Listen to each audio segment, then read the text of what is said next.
Cuyson. I'm here with Cuyson, and I am 43 years old, and I came from, I grew up in Caloocan City, Philippines, Manila, Philippines. Then after 21 years, we moved to Valenzuela City. So can you describe your life in the Philippines, like growing up?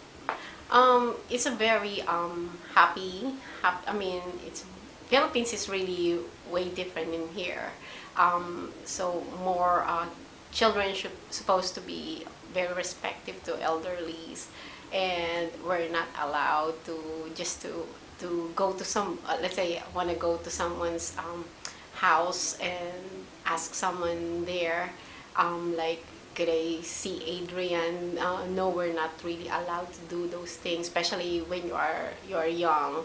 And most of there should be always like invitations, and but also the good thing about growing up there, I could see my friends more often, and it's very noisy all the time because once you step out from your main door, there's people on outside the door, and you could talk to. You have a lot of neighbors, friends, and not like here it's very quiet.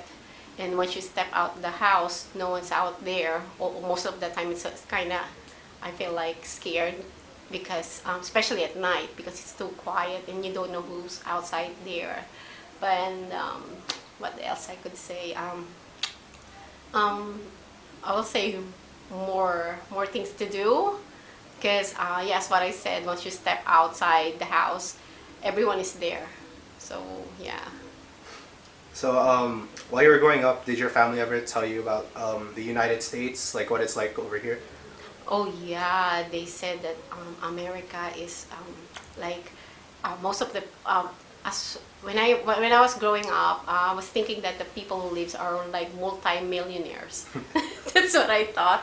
I know, but because the way they tell us, it's like, oh, they're American citizens. Oh, they're Americans. Oh my gosh. So I thought it's really like, oh, they're really rich. The people there are so rich. They never get hungry.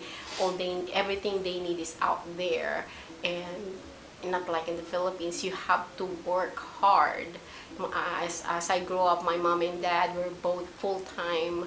My dad used to work in a movie theater in the office, and he works full time. And then my mom, she had her own beauty parlor. She owns the place, so most of the time we do not have nobody in our house but maids. We experience maids, and in here, even though I mean you're living me now. I am a full time mom. I mean full time worker, and so is my husband, but we cannot afford maids.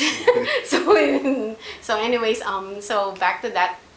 So when I was growing up, yeah, my mom is always like telling us that, oh, you know, it's better to, you know, the people in America, blah blah blah. Blah. Back to that question, like, because in America you could have your own car, you could have everything, like everything is so easy. They said, and the food is and yeah, that's I don't want. I'm getting nervous. So your family made it look like living in America was easy, and that once you came here, it was like your dreams come true. Basically, everything is given to you no matter what, as long as you're in America. Is that what you believe? Yes, yes.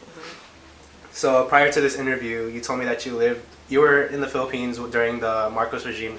So can you describe that? What was like living under the Marcos regime? Oh, during the back those days, I remember that I think when it's 10 o'clock or 11 o'clock at night, no one's supposed to be out there outside the house, or because there's a curfew.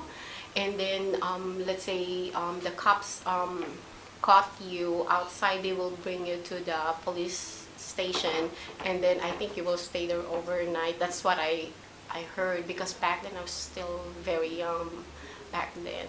So you weren't really sure about the martial law and everything that was going on? But I just remembered because after that, as I'm growing up, my dad used to say that, oh, it's much better when the Marcoses were still in you know when Ferdinand Marcos was still the president, because the people in the Philippines are way better, and then everything's not too expensive, and people are scared of the police officers or something. But nowadays there's crimes, there and here. So that was your dad's point of view. What about your Yeah. mother's? My mom, she's not telling me about it, but I just remembered my dad's.